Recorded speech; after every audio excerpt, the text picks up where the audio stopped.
Vivencias.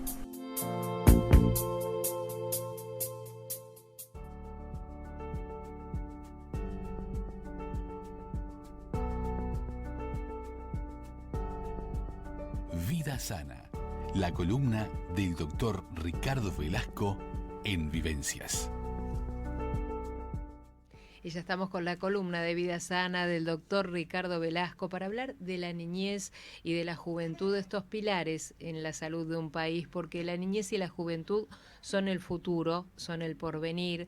Y hoy vamos a estar analizando la importancia de la salud de niños y jóvenes. Y cuando nos referimos a salud, vamos a hablar de alimentación, de educación, de vivienda, de crianza, de la familia, de un contexto continentador, porque de alguna manera en estas primeras etapas es donde empezamos a cimentar el desarrollo saludable del individuo. Y por eso hoy le vamos a dedicar esta columna a los más pequeños y a los más jóvenes. Muy buenas tardes, Ricardo, muy bienvenido. Buenas tardes, sí, realmente nosotros, como creo que todos la gente de este país, la política de este país, nos hemos de alguna manera hemos dejado de lado el pensar en los más pequeños, en los que estamos criando en el futuro, ¿no? Claro. Y hay que ponerse las pilas, porque yo creo que estamos en una emergencia, y esa es una emergencia sanitaria real. Claro, claro. Y bueno, y debemos de alguna manera empezar a hacer cosas, ser proactivos.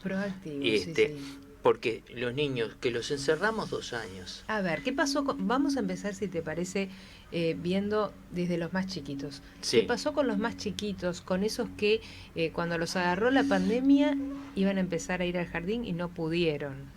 Claro, bueno, 2 años, fíjate, 1 año y medio, 2 años a esa edad, donde se están integrando socialmente, donde tienen el contacto, ahí les cortamos la integración que tengan a nivel social, le cortamos la integración a nivel familiar. Claro. Porque si conviven con los abuelos, bárbaros, si no quedaban aislados por sanidad de ellos y de los abuelos. Entonces, un corte de relaciones, el mundo, su sociedad, que es muy pequeña, porque es la familia y los amigos que recién estaban integrándose, fue totalmente coaccionada, totalmente cortada, y eso va a tener consecuencias importantes en la integración, en los hábitos, todas esas cosas en algún momento la vamos a pagar. Sí, las vamos a ir viendo. Las consecuencias de la pandemia las estamos viendo y creo que las vamos a seguir viendo con el tiempo. De alguna manera, al ocuparnos de la salud de los niños, de los más jóvenes, viendo esos pilares del país, también hacemos referencia a un tema que lo hemos tratado en otras columnas tuyas también, que tiene que ver con la resiliencia, porque en estos momentos donde nos agarró la pandemia, y creo que no nos agarró bien parado a nadie, ¿qué porvenir o qué futuro tiene un joven, un niño que está construyendo una buena resiliencia? ¿Cómo lo agarra de pronto la pandemia? ¿Lo agarra de otra manera? Si está construyendo una personalidad fuerte, una personalidad segura, con buenos nexos familiares, todo eso, ¿cómo influye en la salud y en el desarrollo de ese niño y de ese joven? Bueno, sin duda alguna a todos nos va a dejar alguna cicatriz. Ahora, el niño que tiene ese niño, ese adolescente, ese pequeño, porque a todas edades va a dejar algún tipo de secuelas, pero el que tenga el apoyo familiar, el que el sustento económico o la viabilidad económica no se vio severamente afectada, la parte familiar sanitaria, o sea, no tuvo ningún fallecimiento de ningún familiar, tuvo el apoyo. Si se quiere, intelectualmente los más preparados, las clases más preparadas, más altas, van a tener un despegue bastante más rápido, porque si bien las cicatrices van a quedar en esos chiquilines, porque el aislamiento existió, la integración también va a ser más rápida. Acá debemos, por supuesto, que ayudar a todos o pensar en todos, pero pensar en el 50% de la franja de niños que nacen en pobreza, de los que los padres...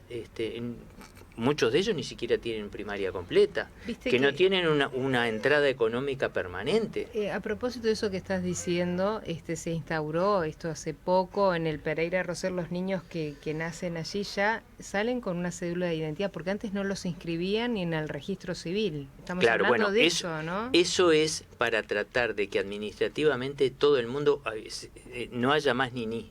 Claro. no haya más nadie Sea que no ciudadano. esté identificado. Claro, desde que nace tiene su certificado y tiene su documento de identidad, lo cual administrativamente, aparentemente solo un acto administrativo, pero es ya un ciudadano que tiene derechos y obligaciones. Y el Estado tiene derechos y obligaciones con él también. Claro, a eso nos gustaría apuntar hoy, porque estos niños y estos jóvenes son sujetos de derechos.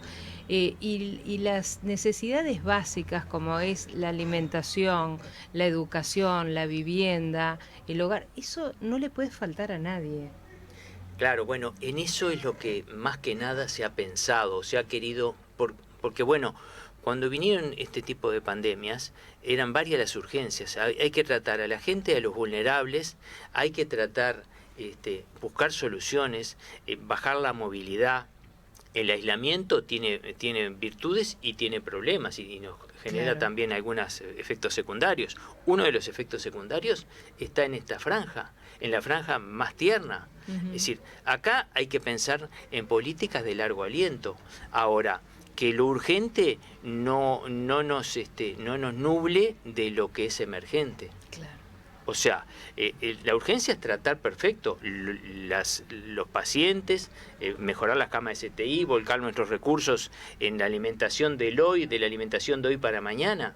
Pero hay que pensar en la educación, en la integración de esos niños que quedaban Claro. al margen, en esas familias que han quedado al margen, en los adolescentes. Bueno, Fíjate que los adolescentes, eso es un punto. Es un punto, porque yo quería ir avanzando gradualmente. ¿Cómo no? Empezamos Sí. con los niños, pero a ver, los adolescentes, que es una etapa muy difícil. Ya para los que hemos tenido hijos adolescentes sabemos que es una etapa en la vida, que el chiquilín está cambiando, que tiene un montón de conflictos y que lo hemos hablado en otras columnas tuyas también. Hoy por hoy, con esos conflictos y esos vaivenes que tienen los chiquilines, está muy al alcance de todos el alcohol, las drogas. ¿Qué pasa con esta pandemia, con el aislamiento, con la pérdida también, aunque estos adolescentes quizás no estaban trabajando, de trabajo de sus padres? Todo esto creo que, además de pérdidas familiares, ¿no? No, claro, pero además tú decís alcohol, droga, yo te digo más, la discriminación, la violencia, porque los chiquillos se sienten discriminados, se sienten que no son aceptados por el grupo, porque además discriminados desde el punto de vista económico, desde el punto de vista social, eso va engendrando más violencia, o sea, eso nos va acelerando en una clase que se van automarginando, y eso es muy grave. Es gravísimo, eso hay claro. que tratarlo, eso hay que tratar de integrar, de volver que los programas sean integración, que los chiquilines tengan en horarios extendidos, que vuelvan a sus clases, que vuelvan a su actividad física, que vuelvan a integrarse en grupos, que el Estado, de alguna manera, digo el Estado porque el Estado somos todos. Claro, claro. De las maneras sabrán los que lo tienen que hacer, Sí, pero además, sí, nuestra educación, si nos hemos caracterizado algo, es por tener una buena educación pública, o sea, y ahí apuntamos al Estado. claro, pero integrar todos estos niños, irlos a buscar y integrarlos. En el caso de la adolescencia, todavía es la etapa en que se está formando la personalidad. Claro. Por lo tanto, es la etapa esa que ya es conflictiva Por para sí, él, para los padres claro. y para el mismo adolescente. Él vive en conflicto permanente porque está descubriendo su personalidad. Ujú. Fíjate que acá lo dejamos 2 años de alguna manera de lado, Claro. a que ni siquiera tuviera contacto con sus propios compañeros.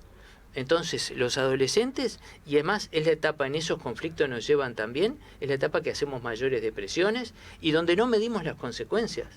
Claro. Porque el adolescente, justamente, adolescente ya lo dice, adolece, se está formando, está en una etapa de afirmación de su personalidad. Claro. Y entonces donde es presa fácil de todo lo que sea aquello que es de rápido conseguir satisfacciones, de logros rápidos, Ujú. inculcarles la educación, que tienen que estudiar, que tienen que prepararse, que piensen en un futuro. Es muy difícil cuando el comer resulta una lucha diariamente. Claro. Y lo ven en sus padres, no porque ellos a veces Sí. se les dificulte. A veces se dificulta también, ¿verdad? Pero lo ven en sus padres, lo ven en la gente. Y el mensaje que estamos dando a veces no es el correcto, ¿no? Sí, es complejo, es un tema muy delicado y ya tenemos, mira, algunos mensajes que a mí me gustaría irlos compartiendo ¿Cómo no? para compartir también qué siente la audiencia, porque hoy nos fuimos un poquito por las ramas, estamos yéndonos, pero el tema de la salud como tema integrador, siempre hablamos de la salud desde física, emocional, mental, desde todos los aspectos, porque Claro. según la misma definición de la Organización Mundial de la Salud, ¿no? Es que la salud es ausencia, enfermedad y bienestar físico y psíquico y social. Claro, O sea, es bienestar. es bienestar. Acá lo que estamos perdiendo es el bienestar físico, psíquico y social. Ojo, Claro. no estamos enfermos, pero no estamos sanos. Sí, importantísimo. Mira, acá el primer mensaje que tenemos dice: muy buenas tardes, muy interesante el tema que tratan hoy. Mi hijo hace 10 meses se quedó sin trabajo y se ha deprimido bastante. Escribe a muchísimos lugares y se presentan jóvenes muy calificados al mismo trabajo. ¿Cómo hacer, dice, para que nuestros jóvenes no se depriman, angustien? Dice, a mí me preocupa el tema de las drogas y el alcohol. Él no tiene problemas en ese sentido, pero algunos de sus amigos sí, y nos mandan saludos y gracias. Gracias por este mensaje. Claro, Es preocupante lo que dice este oyente, ¿no? es preocupante si es una realidad también. Lo que pasa es que eso... Que el hijo de él, por suerte, no tenga ese problema, quiere decir que le ha dado el apoyo, le ha dado... Claro. A veces es escuchar, no es tanto hablar, sino escuchar al adolescente, las frustraciones que sienten, porque parece que el mundo terminara mañana. Uno a determinada edad quiere todos los logros y quiere todo ya, porque parece que el mundo se terminara mañana. Entonces a veces escuchando y dando, no digo consejo, pero alguna experiencia... y que ellos lo vayan razonando, puede ayudar a bajar esa ansiedad, a bajar esas expectativas, y que la oportunidad que no tiene ahí va a surgir mañana. El problema es que tengan la esperanza que hay mañanas. Bueno, ese es el tema, creo que estamos luchando todos como sociedad, ¿no? ¿Qué va a pasar?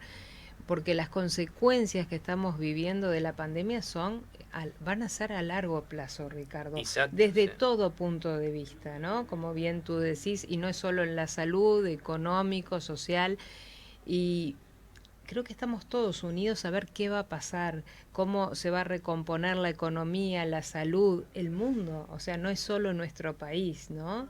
Esto ha venido a caer mundialmente. Es que justamente no es que me voy a Europa porque tengo más trabajo.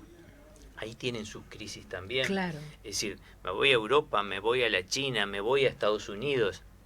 Todos en más, en menos, tienen sus crisis, tienen sus problemas de integración. Es más, nosotros dentro de todo que somos chicos y que todo llega un poco más retrasado, tenemos menos temas de discriminación. Pero en otros países donde está faltando el trabajo, donde la integración social a la inmigración, que antes era bien recibida, ahora no es tan bien recibida. Entonces, ojo en la valoración que se hace de la inmigración. La inmigración es siempre...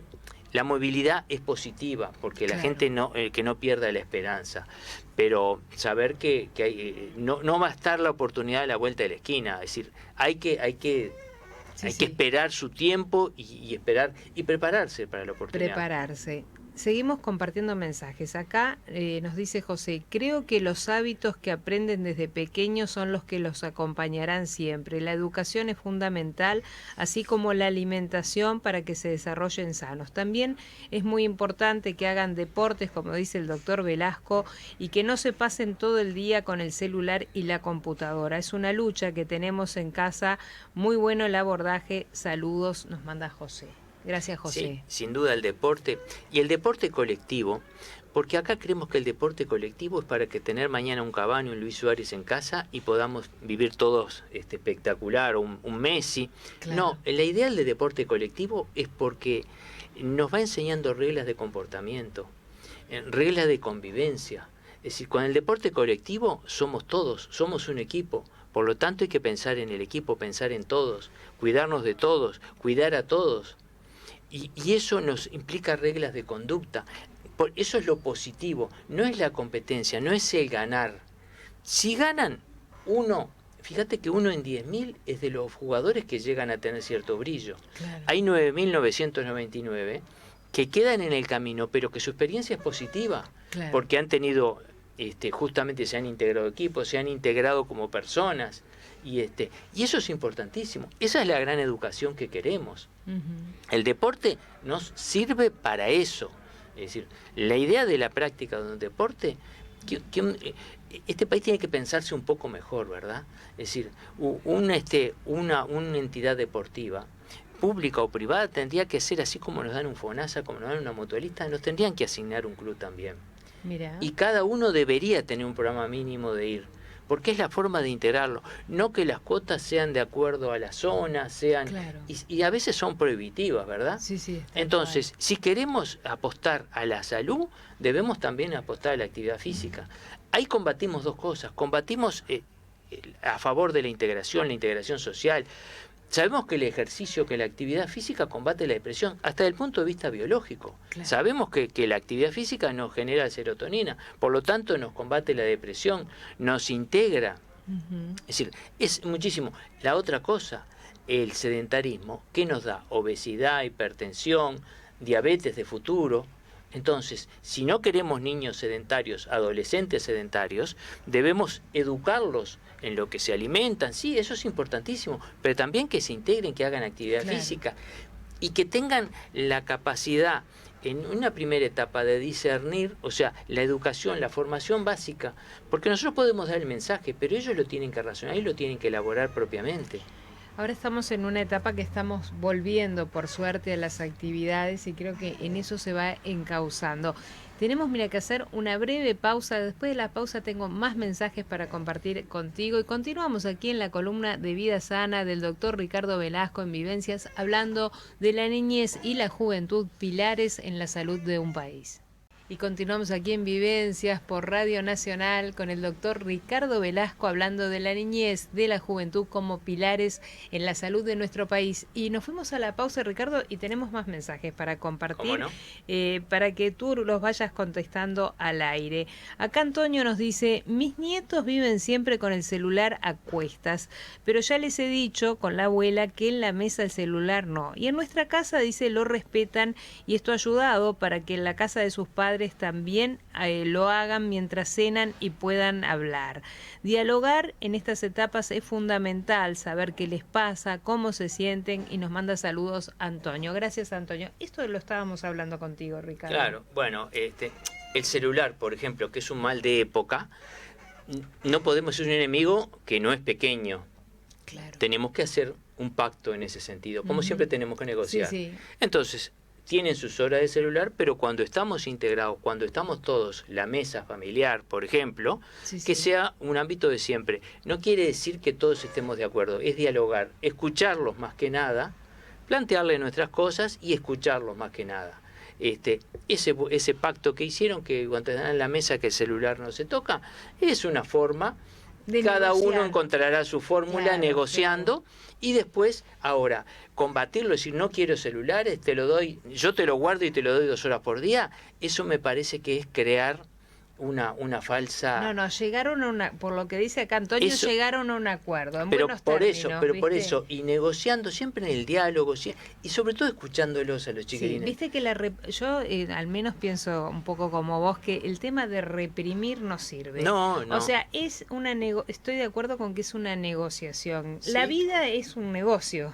Siempre estamos negociando una cosa u otra. Es la vida misma, sí, ¿no? Pero es que nadie nos podemos poner de ejemplo, porque todos Claro, tenemos errores y tenemos nuestras negociaciones que si pretendemos llegar a 10, con que lleguemos a 7, ya es un logro. Claro. Después avanzar de 7 a 10 es más fácil. Sí. Por ejemplo, cuando ponemos nosotros una dieta, cuando ponemos una cosa, negociamos que el cumplimiento en un porcentaje.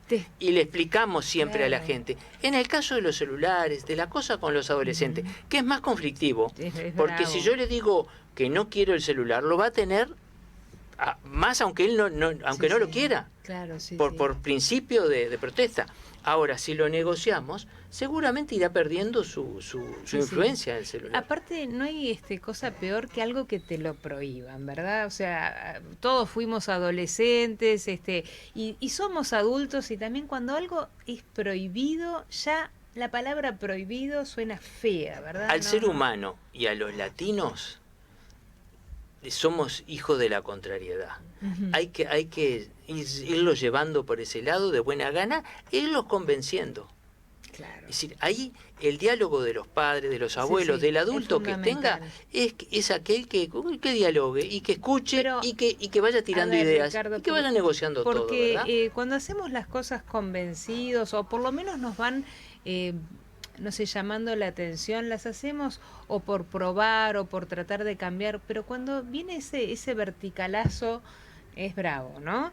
Y seguimos compartiendo mensajes, que todos son bienvenidos y bueno, veremos lo que da resultado, lo estamos construyendo entre todos. Dice acá Ana, las dificultades laborales que ha traído aparejada la pandemia nos tiene mal a todos, pero creo que a los más jóvenes son una generación muy vulnerable y hoy por hoy las drogas y el alcohol están al alcance de todos y son grandes enemigos. Muy bien tratado el tema y nos manda saludos Ana. Muchas gracias Ana. Estoy de acuerdo, claro que sí, pero hay que pensar que el alcohol y las drogas siempre estuvieron allí. Claro. El problema es que nosotros tenemos que tratar de escuchar y de que no se genere la idea de ir a probarlas, de ir a consumir. Entonces, esas se consumen o una etapa por curiosidad, que es la que de alguna manera puede experimentar y no tenga, y aquellos que sí que porque buscan esa angustia, esa satisfacción, esa forma de salir de este inamovilidad que están teniendo.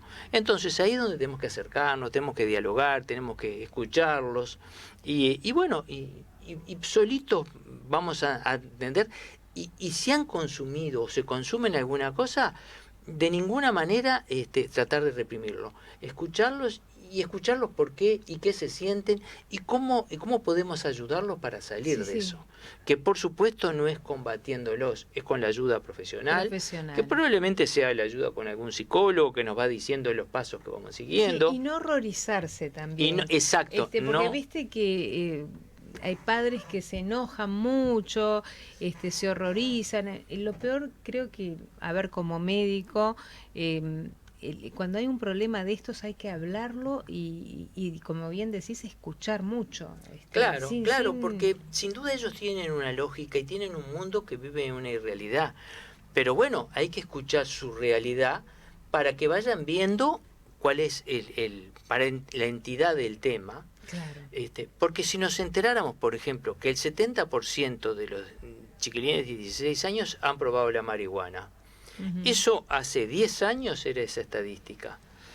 A 7 de cada 10 padres le decimos que su hijo había probado marihuana. Y me dice, mi hijo no.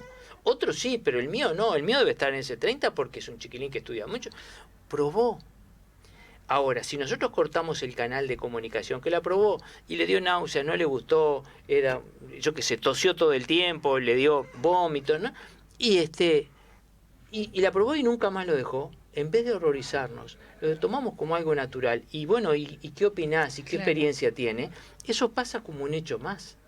Además, otra cosa, ¿no? Esto como padres lo digo,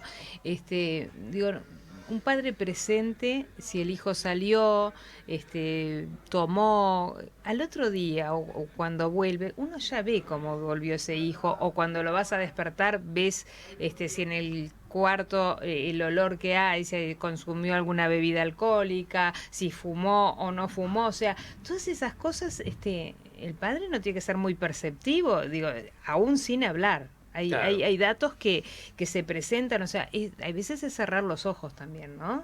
Claro. Ojo, la intoxicación alcohólica, de alguna manera, si el alcohol los está integrando socialmente, una cosa es el consumo habitual.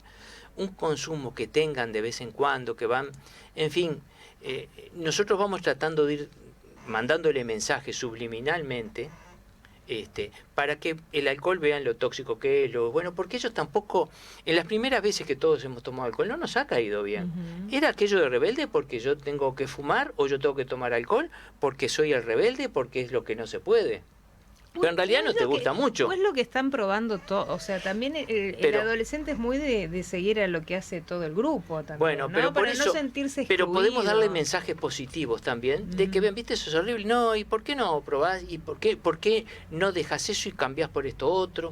En fin, tratar de irle quitándole entidad, pero a su vez abriendo el ojo a nosotros, claro, y estando atento a ver si el consumo se vuelve habitual, si el cambio de las conductas, porque ahí estamos viendo que si pasa a ser un consumidor, claro, o no. Sí, sí, Una sí. cosa es una cosa social que por a veces por desconocimiento, es decir, la mayoría de los chiquilines que hemos atendido, aún en coma alcohólico, es por ignorancia de ellos, que Ujú. mezclan o toman determinados alcoholes y no saben la tolerancia que tienen. Entonces, en cuerpos que son vírgenes de alguna manera de todas estas sustancias, se intoxican. Claro. Pero tratándolos, hablándoles, y después de esa sensación desagradable que va quedando, es la experiencia para que vayan dejando, para que no sea consumo habitual. Y eso es lo importante, el mensaje está ahí. Está ahí. No estamos en los 2 últimos minutos. Yo creo que hoy ha quedado claro que la familia, también no lo hemos sobrevolado, pero también los profesores, los maestros son muy importantes conjuntamente con la familia como ámbito contenedor de estos chiquilines que están creciendo y que son el pilar de la salud del país.